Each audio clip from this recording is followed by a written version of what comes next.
Γεια σας!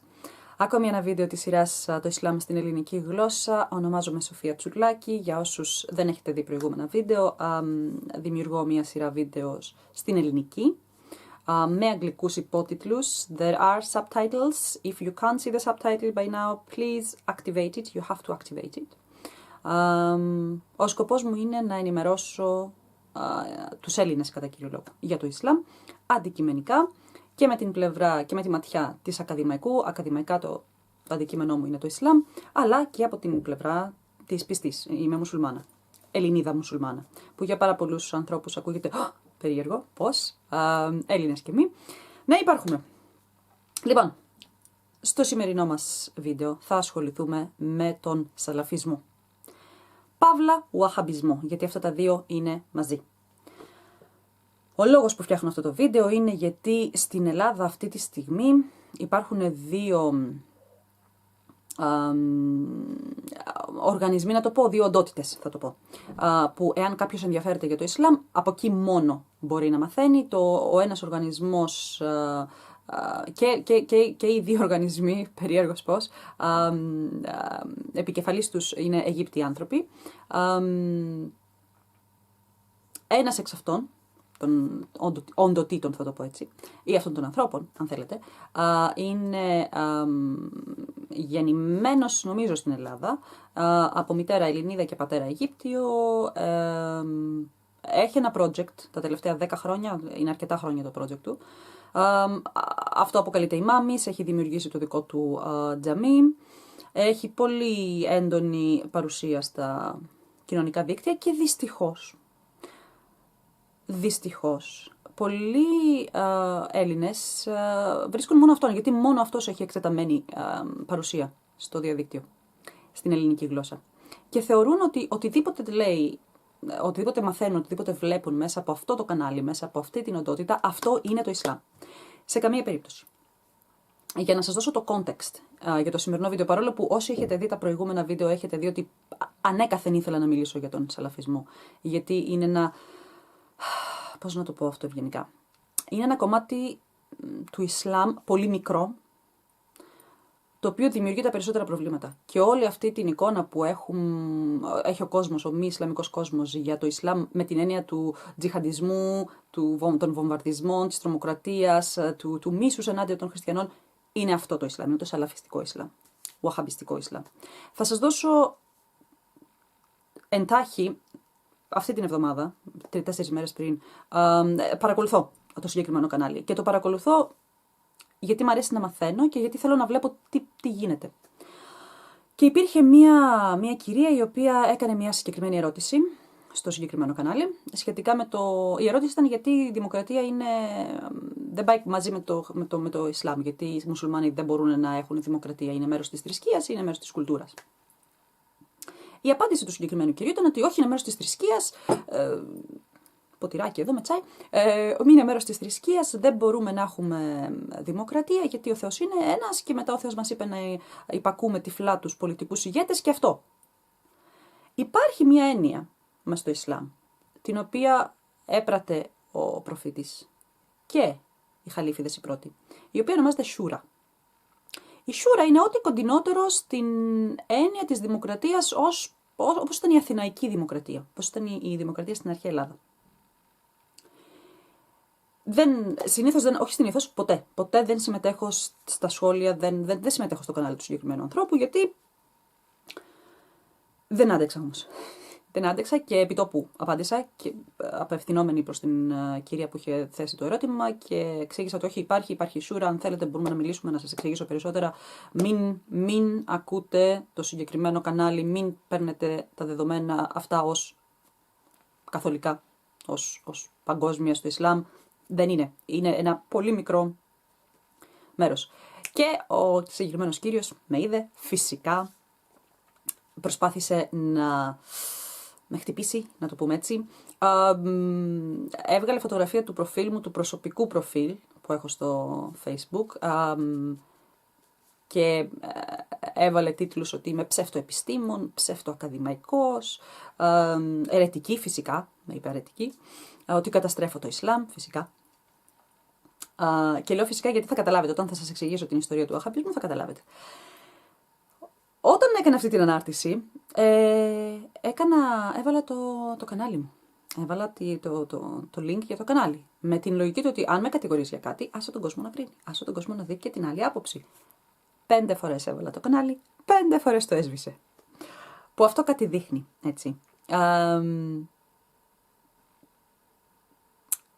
Η κατηγορία που μου απέδωσε το πρώτο σχόλιο που έκανε όταν απάντησα στην ερωτώμενη και της είπα ότι όχι υπάρχει σούρα, ξαφνικά θυμήθηκε ότι ναι μωρέ υπάρχει και σούρα. Να μωρέ που υπήρχε και την ξέχασα. Αλλά η κατηγορία του ήταν ότι δεν μπορώ καν να μιλάω για το Ισλάμ γιατί ούτε καν ξέρω πώς να φοράω το χιτζάμπ. Ξέρω πώς να φοράω το χιτζάμπ. Αν μη τι άλλο εγώ είμαι γυναίκα. Τι θέλω να πω. Το argument δεν είχε να κάνει με τη γνώση, δεν είχε να κάνει με αυτό που έλεγα, με το argument, είχε να κάνει με το πώς ντύνεσαι, δεν ντύνεσαι όπως θέλω εγώ να ντυθείς. Και αφού δεν ντύνεσαι όπως θέλω εγώ να ντυθείς, δεν είσαι μουσουλμάνα. Σε καμία περίπτωση. Όπως είπα και στο σχόλιο από κάτω. Οι άνθρωποι αυτοί είναι μειονότητα, τραγική μειονότητα, πολύ μικρό μέρος, είναι 1%.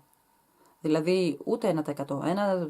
Στους 150 μουσουλμάνους, αν έχεις ένα δωμάτιο με 150 μουσουλμάνους, ένας θα είναι σαλαφιστής. Είναι αυτή η αναλογία τους. Είναι τόσο λίγη, τόσο μικρή.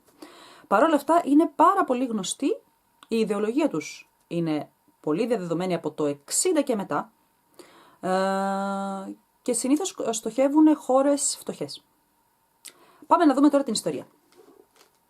Πριν ξεκινήσω την ιστορία, όσοι έχετε δει μέχρι εδώ, να ξέρετε ότι εμείς οι υπόλοιποι μουσουλμάνοι τους αποφεύγουμε τους σαλαφιστές.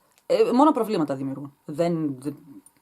Εγώ προσωπικά δεν μπαίνω καν σε διαδικασία συζήτησης. Όταν δηλαδή μου είπε, δεν μπορείς να μιλάς για το Ισλάμ, δεν φοράς καλά το χιτζάμπ, δεν ξέρεις πώς να φοράς χιτζάμπ και αυτό, η απάντησή μου ήταν, χαίρομαι που σου θύμισα τη σούρα, την οποία ξέχασες όταν μίλαγες με έναν μη μουσουλμάνο, ο οποίος δεν ξέρει λεπτομέρειες της θρησκείας.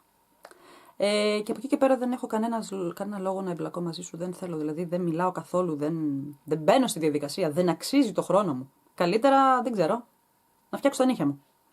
Φτιάξω ένα ημάμ. Κάτι να φάω.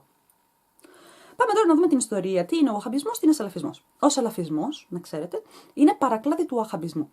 Ο Ουαχαμπισμός ξεκίνησε τον 18ο αιώνα, αρχές, όταν το 1703, έχω τις σημειώσεις μου και κοιτάω, το 1703 λοιπόν στην Κεντρική Αραβία, Σαουδική Αραβία σήμερα, τότε ήταν Κεντρική Αραβία, γεννήθηκε ο Μουχάμμαντ Ιμπν Αμπντ Βαχαμπ Ιμπν Αλ Βαχαμπ. Από εδώ και πέρα θα τον λέμε Βαχαμπ για να μην μπερδευτούμε. Εξού και ο Ουαχαμπισμός. Ουαχαμπισμός. Να σας δώσω το context. Μιλάμε για το 1703 Οθωμανική Αυτοκρατορία, έτσι, σε όλη αυτή την περιοχή. Ο Ουαχαμπ λοιπόν γεννήθηκε σε μια φυλή, κλάν ή tribe τα λέμε, σε μια φτωχή φυλή μιας περιοχής, περίπου 17 χιλιόμετρα πάνω από τη σημερινή πρωτεύουσα της Σαουδικής Αραβίας. Σε εκείνα τα μέρη δεν υπήρχαν πολλοί νομοδιδάσκαλοι, δεν υπήρχαν δηλαδή δεν υπήρχαν σχολεία, να το πεις έτσι. Μαθαίνανε μέσα από την οικογένεια. Στην οικογένεια του Ουαχαμπ, η οικογένεια του Ουαχαμπ ήταν οικογένεια ιεροδιδάσκαλων ή νομικών. Εδώ βέβαια θα πρέπει, όπως έχετε ήδη δει στο βίντεο για τη Σαρία, αν δεν το έχετε δει πηγαίνετε να το δείτε. Όταν λέμε νομική στο Ισλάμ, περιέχονται οι νόμοι, όπως ξέρουμε στην Ελλάδα τους νόμους, έτσι, όταν κάνεις κάτι κακό θα μπεις στη φυλακή ή θα έχεις ένα punishment, αλλά και ο τρόπος ζωής. Πώς να τρως, πώς να κάθεσαι, πώς να χτενίζεσαι, πώς να εμφανίζεσαι, όλα αυτά. Ο παππούς του λοιπόν του Ουαχαμπ ήταν δικαστής και ο πατέρας του ήταν νομιμοδιδάσκαλος, νομικός. Η οικογένειά του ήταν Σουνίτες και ακολουθούσαν το μάδχαμπ, τη σχολή νόμου του Χάνμπαλι. Αυτό να το κρατήσετε. Θα μας χρειαστεί το Χάνμπαλι. Σαν παιδί λοιπόν τον δίδαξαν η οικογένειά του, τον δίδαξε η οικογένειά του, όταν άρχισε να μεγαλώνει σιγά σιγά, άρχιζε να αντιτίθεται σε οτιδήποτε μάθαινε από την οικογένειά του. Εκείνη την περίοδο να σας πω, μάλλον όχι την περίοδο, στο Ισλάμ μέσα, ήταν διαδεδομένη και είναι ακόμα σε κάποιες έκτες. Ήταν διαδεδομένη πρακτική, να πηγαίνουν οι άνθρωποι σε τάφους σπουδαίων μουσουλμάνων, να αποδίδουν τιμές, όλα αυτά. Ο Ουαχαμπ ήταν ενάντια σε αυτά. Θεωρούσε ότι αυτό ήταν ειδωλολατρία και δεν το ήθελε. Κάποια στιγμή λοιπόν φεύγει από το χωριό του, πάει για το pilgrimage, πήγε στη Μέκα για να κάνει το pilgrimage, που είναι υποχρεωτικό για όλους τους μουσουλμάνους, όλοι κάποια στιγμή πρέπει να πάμε. Εκεί λοιπόν έκατσε για λίγο στην Μέκκα και μετά πήγε στην Μεδίνα, όπου βρήκε κάνα 2 δασκάλους και έκατσε αρκετό καιρό, πέρασε αρκετό καιρό μαζί τους εκεί. Και είδε κάποια πράγματα έξω από το χωριό του. Γυρνώντας τώρα στο χωριό του, πήγε στον τοπικό άρχοντα, να το πούμε έτσι. Ξανά, Οθωμανική Αυτοκρατορία, θυμηθείτε λίγο πώς ήμασταν και στην Ελλάδα. Το κάθε χωριό είχε το δικό του άρχοντα ή το δικό του πρόεδρο. Αν θέλετε, σήμερα τους λέμε πρόεδρος, τότε δεν τους λέγαμε έτσι. Και από εκεί ήταν η κεντρική εξουσία. Πήγε λοιπόν στον τοπικό άρχοντα και του λέει: Ψτ, σου πω, άκου τι θα κάνουμε. Έχω μια δική μου version του Ισλάμ. Θα τα κάνουμε πλακάκια, θα δημιουργήσω εγώ ακολούθους, θα εξασφαλίσω ότι εσύ θα γίνεις μεγάλο κεφάλι. Θα έχεις μεγαλύτερη δύναμη από τα γειτονικά χωριά και εσύ θα εξασφαλίσεις ότι μόνο εγώ, το δικό μου Ισλάμ θα υπάρχει. Λέει αυτό, εντάξει, εμένα μου φέρεις λεφτά, γιατί όχι. Ξεκινάει λοιπόν ο Ουάχαμπ να κάνει τις καλοσύνες του. Μέσα στις καλοσύνες του κατέστρεψε τον τάφο του Ζαΐντ Ιμπν Αλ-Χατάμπ, ο οποίος ήταν σύντροφος του προφήτη, είχε ζήσει μαζί με τον προφήτη και οι ντόπιοι απέδαν τιμές στον τάφο του. Πήγε λοιπόν ο Ουάχαμπ και τον γκρέμισε τον τάφο. Έκοψε αιωνόβια δέντρα, γιατί οι πιστοί τα σέβονταν και τους απέδιδαν τιμές, να το δούμε έτσι. Και οργάνωσε τον λιθοβολισμό μιας γυναίκας η οποία είχε παραδεχθεί ότι είχε έξω από το γάμο, είχε σχέσεις έξω από το γάμο, είχε σεξουαλική επαφή εκτός γάμου. Την σκότωσε με λιθοβολισμό. Όχι αυτός προσωπικά, το κανόνισε.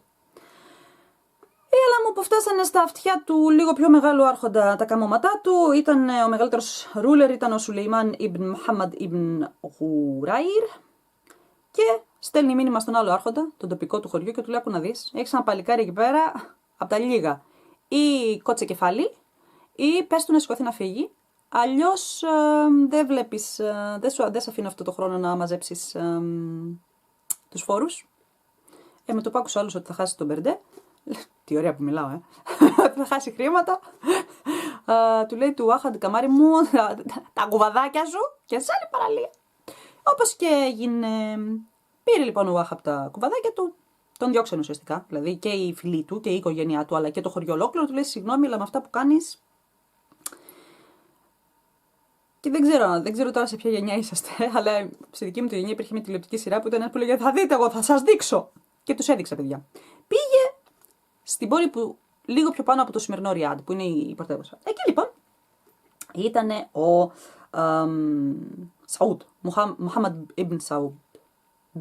Όχι Μπιν Σαούντ. Σαούντ, Σαουδική Αραβία, Σαούντ. Πάει λοιπόν στον Σαούντ, που ήταν ο τοπικός εκεί άρχοντας της περιοχής, εκείνου του χωριού στο οποίο πήγε, και του λέει την ίδια συμφωνία. Πολιτικο-θρησκευτική συμφωνία. Του λέει: Άκου να δεις, μαζέψω εγώ μερικά παλικάρια, στα φανατίσω, να στα κάνω καλά. Θα πολεμήσουν για την πάρτη σου, θα σε υπακούνε τυφλά. Αλλά εσύ θα εξασφαλίσεις ότι εγώ θα είμαι ο ιεροδιδάσκαλος, εγώ θα είμαι ο θρησκευτικός ηγέτης, και όταν πεθάνω εγώ, μόνο τα παιδιά μου και τα εγγόνια μου, δηλαδή μόνο άντρες της οικογένειάς μου, του σογιού μου, θα μπορούν να έχουν την θρησκευτική εξουσία στα χέρια τους. Λέει ο Σαούντ: Πάρα πολύ ευχαρίστως, ναι, βεβαίως, και κάνανε τη συμφωνία. Να σας πω ότι μετά από λίγα χρόνια οι Άγγλοι κάνανε τον Σαούντ βασιλιά της Σαουδικής Αραβίας. Ο αδερφός του πήρε την Ιορδανία και ένας άλλος αδερφός του φτιάξανε την Ιορδανία, τη φτιάξανε για να την πάρει ο ένας από τους άλλους αδερφούς. Υπήρχε και ένας τρίτος, ο οποίος δεν θυμάμαι ακριβώς τι πήρε, αλλά τέλος πάντων κάτι πήρε κι αυτός. Ο Σαούντ όμως έγινε αφεντικό. Και ο Ουάχαμπ με τους ακολούθους του τον υποστήριξαν και φυσικά έγινε ο θρησκευτικός ηγέτης. Στην Σαουδική Αραβία και στα γύρω-γύρω κράτη εξακολουθούν να είναι Ουαχαμπιστές. Η επίσημη θρησκεία είναι ο Ουαχαμπισμός. Να μου πεις και τώρα, τι πιστεύουν αυτοί οι άνθρωποι. Αυτοί οι άνθρωποι, το κυριότερο πρόβλημα που έχουμε οι υπόλοιποι μουσουλμάνοι με αυτούς, είναι ότι είναι τόσο απόλυτοι και παίρνουν, πρώτα απ' όλα δίνουν μεγάλη βάση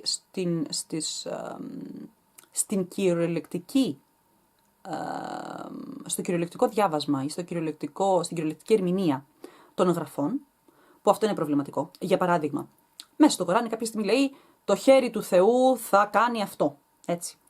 Οι Ουαχαμπιστές το παίρνουν ότι ο Θεός έχει χέρι. Ο Θεός είναι μια φυσική οντότητα, ανθρωπομορφική και έχει χέρι. Όλοι οι υπόλοιποι μουσουλμάνοι θεωρούμε ότι αυτό δεν ισχύει. Ότι ο Θεός δεν έχει ανθρώπινη μορφή.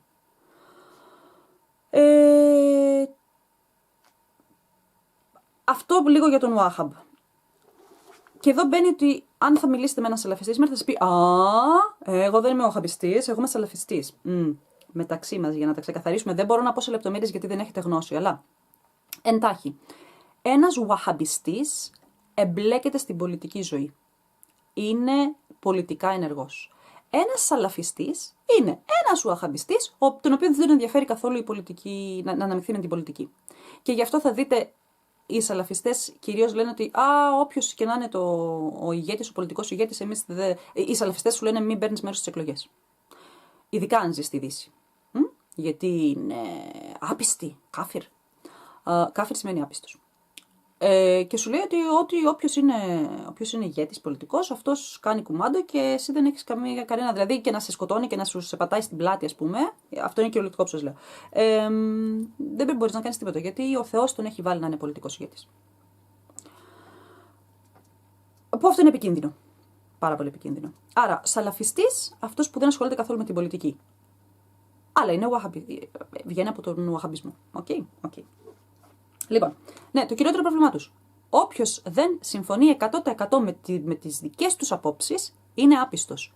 Είτε πρόκειται για χριστιανό, είτε πρόκειται για Ιουδαίο, είτε πρόκειται για κάποιον άλλο που είναι έξω από κάποια άλλη θρησκεία, πέραν από τις θρησκείες του βιβλίου, είτε πρόκειται για μουσουλμάνο. Όταν ακούμε στις ειδήσεις για βομβαρδισμό τζαμιών στο Πακιστάν, για βομβαρδισμό, αυτοί που ανατινάζονται, για βομβαρδισμό, για επίθεση στο Αφγανιστάν, στο Πακιστάν, σε όλες αυτές τις χώρες. Είναι μουσουλμάνοι, σαλαφιστές, που σκοτώνουν μουσουλμάνους. Οι σαλαφιστές έχουν κατασφάξει πολύ μεγαλύτερο ποσοστό μουσουλμάνων από τη μη μουσουλμάνων. Και όλα αυτά τα παλικάρια εδώ στη Δύση που κάνουν τα όσα κάνουν. Το 9/11, όλα αυτά. Από τους τζιχαντιστές σαλαφιστές βγήκε. Τζιχαντιστές σαλαφιστές είναι συγκεκριμένοι military, τους λέμε militant, είναι στρατιωτικοί, δηλαδή αυτοί που θεωρούν ότι με τα όπλα, ότι γίνει με τα όπλα. Και να μου πεις γιατί είχαν αυτή την άποψη. Ο μπαμπάς Ουάχαμπ. Εκεί το 1700-1800 ήταν η περίοδος στην οποία η Δύση πλέον έκανε την εμφάνισή της στην Ανατολή σε εκείνα τα μέρη. Και έφερνε μαζί τεχνολογία. Είχαν όπλα. Είχαν σφαίρες. Οι Άραβες ήταν ακόμα με τα γεταγάνια. Και εννοείται ότι οι Δυτικοί τους θερίζανε. Κυριολεκτικά. Ο Ουάχαμπ λοιπόν, τι είπε, ότι ο λόγος που εμείς είχαμε ένα πάρα πολύ ένδοξο παρελθόν και είχαμε χτίσει ολόκληρη αυτοκρατορία, από αυτό είναι πραγματικότητα. Τα πρώτα χρόνια, οι πρώτοι αιώνες του Ισλάμ είναι γεμάτοι κατακτήσεις. Ο Ουάχαμπ λοιπόν είπε ότι δεν είναι που εμείς έχουμε σταματήσει την τεχνολογική μας ανάπτυξη. Δεν είναι που εμείς δεν διαβάζουμε καθόλου τις επιστήμες και είμαστε μόνο στο θρησκευτικό κομμάτι. Όχι. Είναι που έχουμε χάσει τον δρόμο μας και οι προπάτορες. Εκεί βγαίνει η λέξη σαλαφισμός, από εκεί βγαίνει. Βγαίνει ασσαλάφ, κάτσε να σας τα πω ακριβώς, να μην σας λέω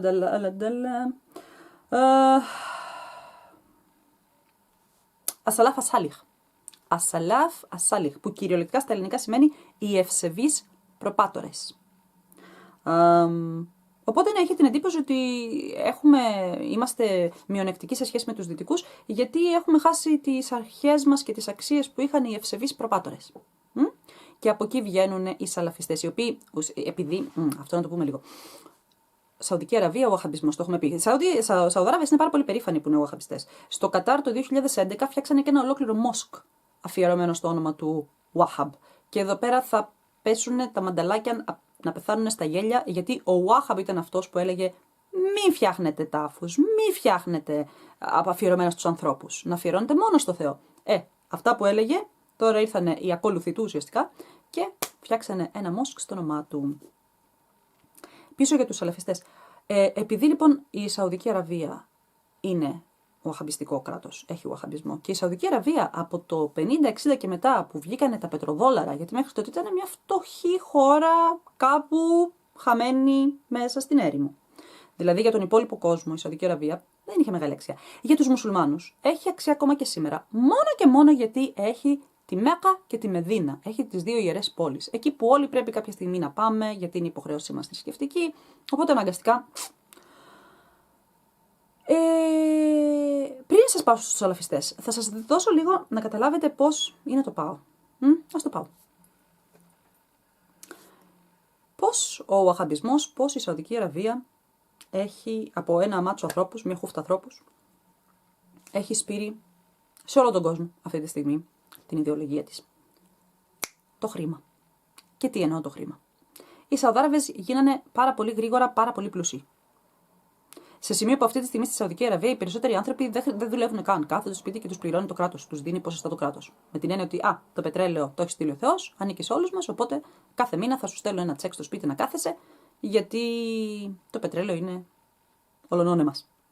Στην πραγματικότητα είναι για να μην ξεσηκώνονται. Έτσι. Καλώς ο βασιλιάς μας ταΐζει, οπότε γιατί να έχουμε θέμα. Υπάρχουν και. Να σας πω, μέχρι και σήμερα στη Σαουδική Αραβία, τρισέγγωνα, τετρασέγγωνα και δεν συμμαζεύεται, το σόι του Wahhab είναι ακόμα και τώρα θρησκευτικοί ηγέτες. Πρέπει να έχεις αίμα του Wahhab για να μπορείς να είναι θρησκευτικός ηγέτης. Από το 60 λοιπόν και μετά που άρχισαν να έχουν χρήματα, τι κάνουν. Πάνε και βρίσκουν μουσουλμανικές χώρες, Muslim majority, οι οποίες έχουν οικονομικά προβλήματα και εκεί αρχίζουν sponsors. Για παράδειγμα, το Πακιστάν, όσοι δεν ξέρετε να μάθετε, άμα ξέρετε, σας πω εγώ, το 1950 δημιουργήθηκε. Το Πακιστάν ήταν μέρος της Ινδίας, κάποια στιγμή τσακωθήκανε, η Ινδία χωρίστηκε σε μουσουλμανική περιοχή που ονομάστηκε Πακιστάν και μη μουσουλμανική περιοχή. Μετά, λίγο χρόνια αργότερα, το 70 κάτι, και το Πακιστάν χωρίστηκε σε δύο. Και έχουμε σήμερα Πακιστάν στην μία πλευρά, Μπάγκλαντες στην άλλη. Και το Μπάγκλαντες παλιά ήταν Πακιστάν. Το Πακιστάν λοιπόν, φτωχή περιοχή, πάρα πολύ φτωχή περιοχή. Και ειδικά και μετά τον πόλεμο, μετά το 70 κάτι που έγινε, γιατί είχαν πόλεμο. Μπάγκλαντες και Πακιστάν είχαν πόλεμο, πέθανε πολλοί κόσμος. Βγήκε από τον πόλεμο όπως βγαίνει κάθε χώρα από ένα πόλεμο. Τσακισμένη οικονομικά. Το Πακιστάν λοιπόν έκανε, ο καινούργιος πρόεδρος, έκανε ευπρόσδεκτα από τη Σαουδική Αραβία πακέτα, τα οποία χτίσανε μόσκς και χτίσανε και σχολεία. Φανταστείτε τώρα ποια ύλη διδάσκεται σε αυτά τα σχολεία. Ποιο είδος Ισλάμ διδάσκεται σε αυτά τα σχολεία. Ένα παράδειγμα του Πακιστάν. Ένα άλλο παράδειγμα είναι η Τσετσενία. Η Τσετσενία, όσοι την ξέρετε, είναι ψηλά εκεί κοντά στη Ρωσία. Όπου και εκεί έγινε το ίδιο πράγμα. Η Τσετσενία είναι πάρα πολύ φτωχό μέρος. Πάρα πολύ φτωχό μέρος. Και εκεί λοιπόν ταξιδεύουν άνθρωποι από τη Σαουδική Αραβία, οι οποίοι είναι δάσκαλοι, ιεροδιδάσκαλοι δηλαδή, και οι οποίοι βρίσκουν παιδιά από φτωχές οικογένειες και τους δίνουν ένα μηνιαίο εισόδημα, ένα μηνιαίο επίδομα, το οποίο πρέπει να καταλάβετε λίγο και την αξία του χρήματος. $100 για έναν Σαουδάραβα είναι τίποτα. $100 όμως για μια οικογένεια στη Τσετσενία είναι το μηνιάτικο. Είναι πολλά λεφτά. Και έτσι γλυκαίνεται ο κόσμος, καλοί άνθρωποι ήρθαν και μας βοηθάνε, αδερφοί μουσουλμάνοι ήρθαν και μας βοηθάνε. Και έτσι περνάει η ιδεολογία. Εδώ που σας λέω για την Τσετσενία έχει σημασία. Αυτό που έγινε τις προάλλες στη Γαλλία, με τον πιτσιρικά που πήγε και αποκεφάλισε έναν δάσκαλο. Ο πιτσιρικάς ήταν Τσετσένος. Είχε ταξιδέψει. Στο Αφγανιστάν, μεγάλο θέμα στο Αφγανιστάν. Πολύ χρήμα Σαουδικής Αραβίας στο Αφγανιστάν. Πάρα πολύ. Αποφασίσανε να πάνε εθελοντικά στο Αφγανιστάν. Το Αφγανιστάν είχε θέμα με τη Ρωσία. Όχι με τους Αμερικανούς, με τη Ρωσία. Να βοηθήσουν το Αφγανιστάν. Πολύ χρήμα και όπλα.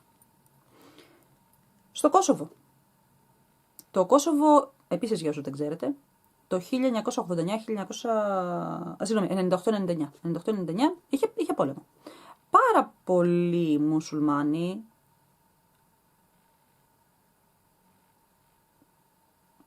σφάχτηκαν. Πάρα πολλά μόσκς, πάρα πολλά τζαμιά διαλύθηκαν. Εκεί λοιπόν η Σαουδική Αραβία έστειλε πακέτα οικονομικά για να ξαναχτιστούν τα τζαμιά που είχε ανάγκη ο κόσμος. Στο επόμενο βίντεο θα σας μιλήσω λίγο για την έννοια του τζαμιού, γιατί δεν είναι συνώνυμο της εκκλησίας. και ένας ημάμις δεν είναι συνώνυμο του ιερέα, του χριστιανικού. Οπότε αυτά θα τα ξεκαθαρίσουμε λίγο αργότερα. Τέλος πάντων, και στο Κόσοβο πήγανε πακέτα, πήγανε χρήματα. Και επίσης η Σαουδική Αραβία τι κάνει? Έχει στη Μεδίνα συγκεκριμένα.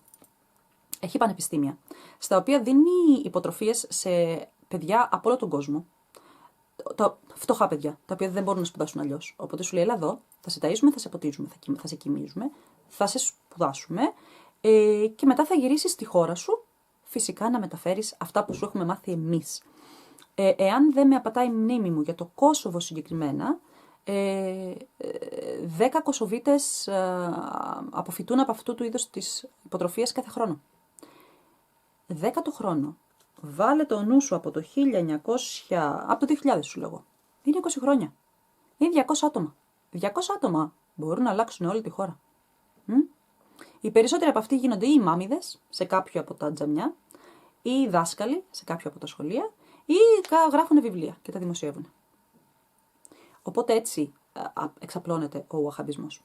Σαλαφιστές λοιπόν, σας είπα, είναι αυτοί οι οποίοι δεν ασχολούνται καθόλου με το πολιτικό κομμάτι και επειδή ο Ουαχαμπισμός από ένα σημείο και μετά τους πήρε χαμπάρι ο κόσμος.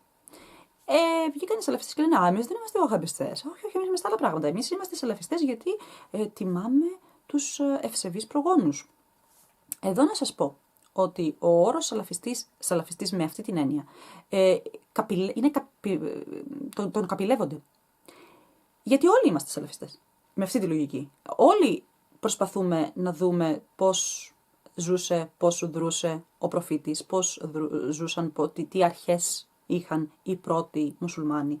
Η διαφορά μας με τους σαλαφιστές είναι ότι εμείς δεν τα παίρνουμε όλα κυριολεκτικά.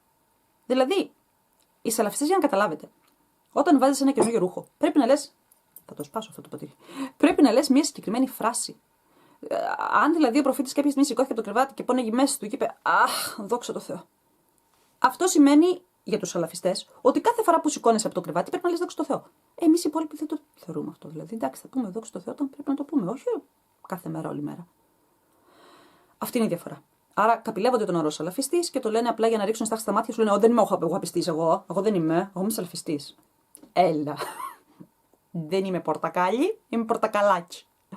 Λοιπόν, στην Κρήτη το λέμε αυτό. Πάμε τώρα να δούμε λεπτομέρειες όσον αφορά τον σαλαφισμό συγκεκριμένα, έτσι τουλάχιστον όπως παρουσιάζεται στην Ελλάδα. Θα βγει μεγάλο το βίντεο, αλλά δεν μπορώ να κάνω κάτι από αυτού. Είναι πολύ σημαντικό, κυρίως για εσάς που παίρνετε τη γνώση σας μέσα από αυτή την οντότητα τη σαλαφιστική στην Ελλάδα. Που αν θα έχετε παρατηρήσει, αυτός ο άνθρωπος έχει τσακωθεί με τους πάντες. Έχει τσακωθεί με μουσουλμάνους, έχει τσακωθεί με μη μουσουλμάνους, έχει τσακωθεί με παλιούς φίλους, έχει βγάλει φιρμάνια ότι με τον τάδε που ήταν φίλος μου τώρα δεν είμαι, γιατί αυτή είναι σαλαφιστική συμπεριφορά. Η καρδιά του σαλαφισμού είναι ότι αν δεν υπακούς αυτά που λέω εγώ, εάν δεν κάνεις αυτά που λέω εγώ ακριβώς όπως τα λέω, είσαι άπιστος. Τακφίρ. Τακφίρ σημαίνει, πώς το λέμε στην Ελλάδα, όταν αφορίζεις κάποιον, όταν τον λες άπιστο, λες ότι εσύ δεν είσαι, δεν ανήκεις στη θρησκεία μου. Εδώ στη Δύση τους λέμε, ειδικά στα social media, τους λέμε τακφίρι trolls. Γιατί με το που θα. Ειδικά στις γυναίκες. Ναι, μας έχουν στο μάτι. Γιατί η γυναίκα κανονικά, σύμφωνα με τους σαλαφιστές, πρέπει. Οι σαλαφιστές είναι αυτοί που τις γυναίκες τις θέλουν με το μαύρο όλο, να φαίνονται μόνο τα μάτια και τίποτα άλλο. Και η γυναίκα, ο ρόλος της είναι να μένει σπίτι, να κάνει παιδιά και να μεγαλώνει τα παιδιά. Ο ανώτερος ρόλος στο Ισλάμ στη γυναίκα είναι να διδάσκει τα παιδιά της για το Ισλάμ. Και όταν λέμε για το Ισλάμ, όχι θεολογία, όχι νομοθεσία, όχι. Να διαβάζει το Κοράνι. Ο ανώτερος.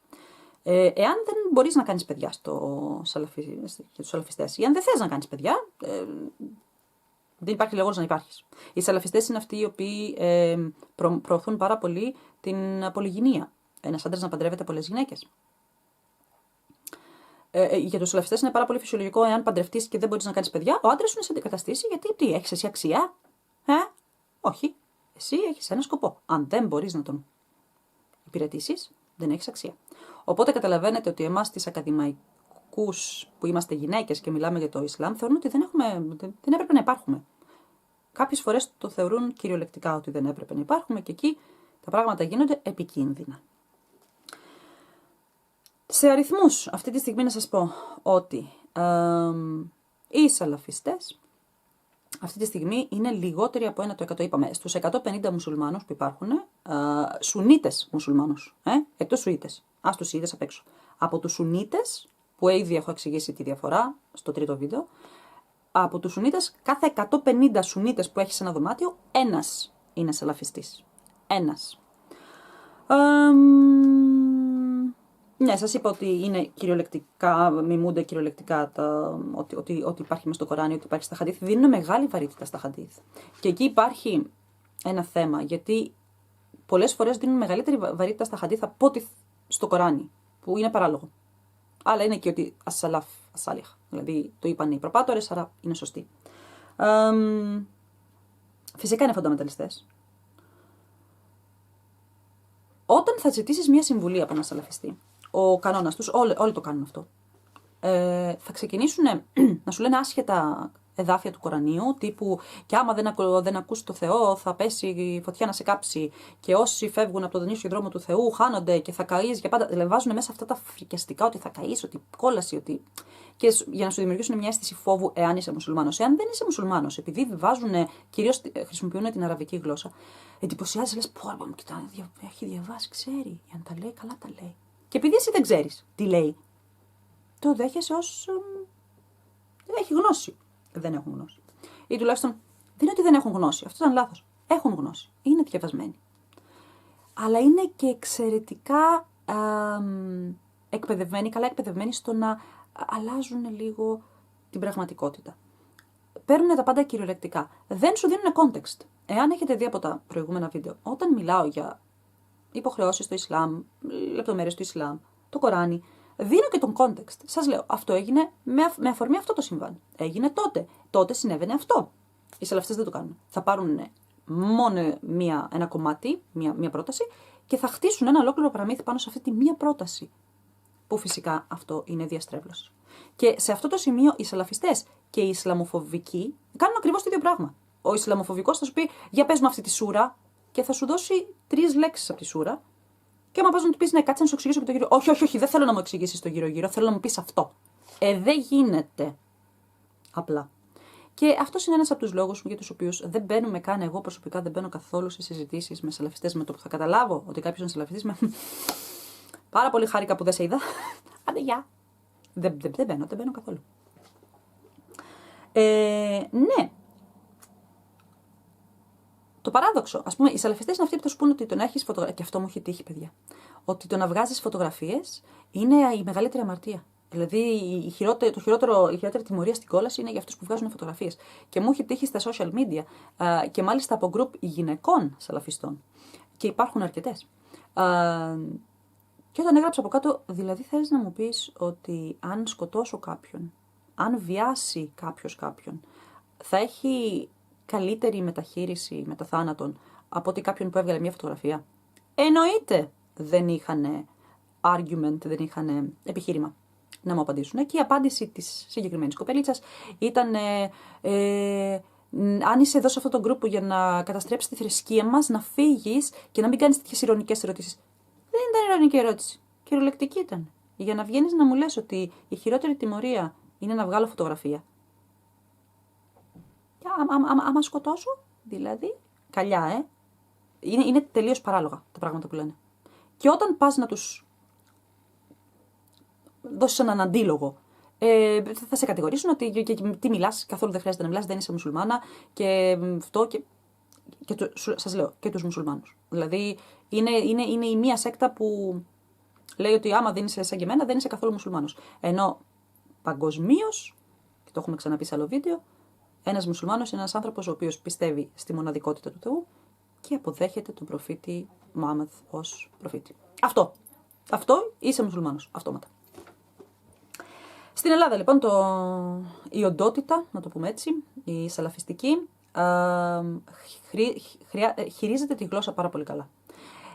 Φέρνει ορολογία που είναι πάρα πολύ κοντά στο χριστιανισμό, ούτως ώστε να ακουστεί λίγο πιο official και ότι είναι το μοναδικό Ισλάμ, το σωστό Ισλάμ, το ορθόδοξο Ισλάμ. Και αυτή είναι άλλη καπηλεία της γλώσσας. Ορθόδοξο Ισλάμ θεωρείται το σουνιτικό Ισλάμ. Οι Σουνίτες αυτή τη στιγμή στον κόσμο Είναι 1.800.000.000. 1.800.000.000 άνθρωποι είναι Σουνίτες. Οι Σαλαφιστές είναι αυτό που σας είπα. Λιγότερο από 1%. Λιγότερο από 1% σε αυτή την ομάδα. Άρα, και να μου πεις γιατί το Σουνιτικό θεωρείται Ορθόδοξο Ισλάμ. Γιατί οι Σουνίτες είναι πλειονότητα. Εάν ιστορικά είχαμε διαφορετική εξέλιξη και οι Σιήτες ήταν η πλειονότητα, το Σιητικό Ισλάμ θα θεωρούνταν Ορθόδοξο. Αλλά οι άνθρωποι που δεν ξέρουν για το Ισλάμ βασικά πράγματα, δεν ξέρουν τη διαφοροποίηση, δεν μπορούν να το καταλάβουν. Άρα, όταν λέει αυτή η οντότητα η σαλαφιστική, ή οι σαλαφιστές, όλοι οι σαλαφιστές το λένε αυτό παγκοσμίως, ότι είμαστε το αληθινό Ισλάμ, το ένα Ισλάμ, το σωστό Ισλάμ, το Ορθόδοξο Ισλάμ, δεν υπάρχει η έννοια της Ορθοδοξίας. Ο μέσος Έλληνας, όταν ακούει Ορθόδοξο Ισλάμ, καταλαβαίνει Ορθόδοξο Χριστιανισμό και σου λέει, αφού εμείς, σαν Ορθόδοξοι Χριστιανοί, είμαστε οι σωστοί Χριστιανοί, δεν θα το συζητήσουμε αυτό. Και αυτό είναι το ένα, το κανονικό Ισλάμ. Δεν είναι. Είναι εξαιρετικά μικρό ποσοστό μέσα σε εμάς, τους μουσουλμάνους. Οι σαλαφιστές είναι ελάχιστοι. Απλά έχουν το χρήμα. Έχουν λεφτά. Έχουν τον εξοπλισμό. Χρησιμοποιούν πάρα πολύ καλά τα μέσα κοινωνικής δικτύωσης. Και εκεί πέρα είναι ένα contradiction. Πώς γίνεται να μου λες, ας πούμε, ότι εγώ πρέπει να ντύνομαι όπως ντύνονταν οι γυναίκες στον 7ο αιώνα και να φοράω κατάμαυρο μαντίλι, οι άντρες να αφήνουν γενιάδες. Στη Σαουδική Αραβία φοράνε ακόμα και τα μαντίλια. Εδώ στη Δύση τα έχουν αφήσει τα μαντίλια. Και την ίδια στιγμή να μου είσαι στο ίντερνετ και να χρησιμοποιείς, να κάνεις βίντεο και όλα αυτά. Υπάρχουν contradictions. Είναι ότι οι υπόλοιποι πρέπει να ζουν όπως οι νομάδες Άραβες του 7ου αιώνα, αλλά εγώ θα κάνω τα διαφορετικά γιατί εγώ είμαι δάσκαλος. Παραπληροφόρηση τρελή. Σας λέω, επειδή η απάντηση ποτέ δεν δίνουν μια ξεκάθαρη απάντηση. Δηλαδή θα με ρωτήσει εμένα, να τρώω χοιρινό. Θα σου πω όχι, να μην τρως γιατί αυτό είπε μέσα το Κοράνι, αλλά από εκεί και πέρα είναι δική σου δουλειά. Αυτό, απάντηση. Έτσι, ή θα σας δώσω το context. Ο σαλαφιστής θα αρχίσει να σου λέει, άμα φύγεις από τον δρόμο του Θεού θα καείς. Και όσοι δεν υπακούν τον προφήτη και όσοι δεν υπακούν τους ακολούθους του προφήτη. Και μετά θα σου δώσει εκείνο το μικρό κομματάκι και θα αρχίσει να λέει. Κάτι για γραμμές, κάτι για ευθείες, κάτι για δρόμους, μη φύγεις από τον δρόμο και όλα αυτά. Την απάντηση στο τέλος, θα στη σερβιρεί, πολύ στο τέλος, αφού θα έχεις κουραστεί, αφού θα έχεις την ψυχολογική πίεση ή τον εντυπωσιασμό τύπου, από εκεί ήταν ωραία τα λέει, αν τα λέει δίκιο θα έχει. Και μετά δεν μπαίνεις καν στη διαδικασία να